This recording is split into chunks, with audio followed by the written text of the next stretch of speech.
and I'll answer. Yes. The Republican candidate's brother is also the Adjutant General. So you've got great name recognition from the fact he's been in office, and then he has his brother as the Adjutant General. We have troops in Afghanistan. The name recognition is a huge issue.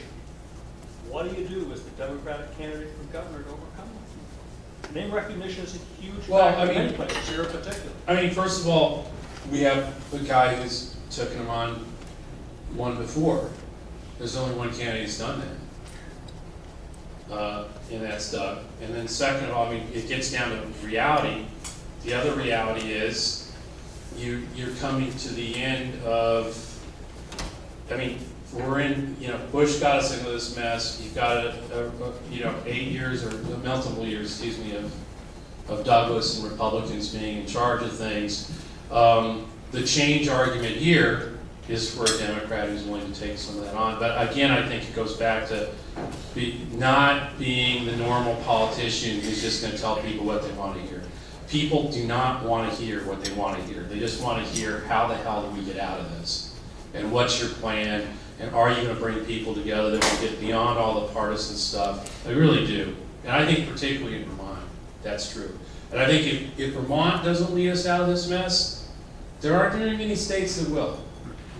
I mean, they actually show that you can elect somebody who's going to pull people together, get beyond all the political garbage that's going on out there.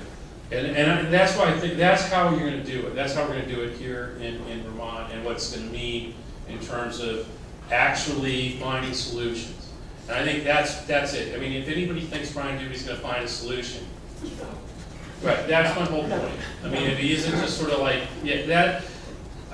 Vermonters will figure it out. We just got to get the right candidate there who's taken them on one in the past and knows how to, and is the person that has proven he can pull people together, that isn't going to do the sugary political talk about, I mean, look, when people say, oh, well, the budget will be easy, I'll do all these programs and do these cuts, and we'll cut, where, how? I mean, this isn't magic wand time, right? We're not going to get there with a magic wand. We're going to get there because somebody can pull people together and has proven results in getting that done.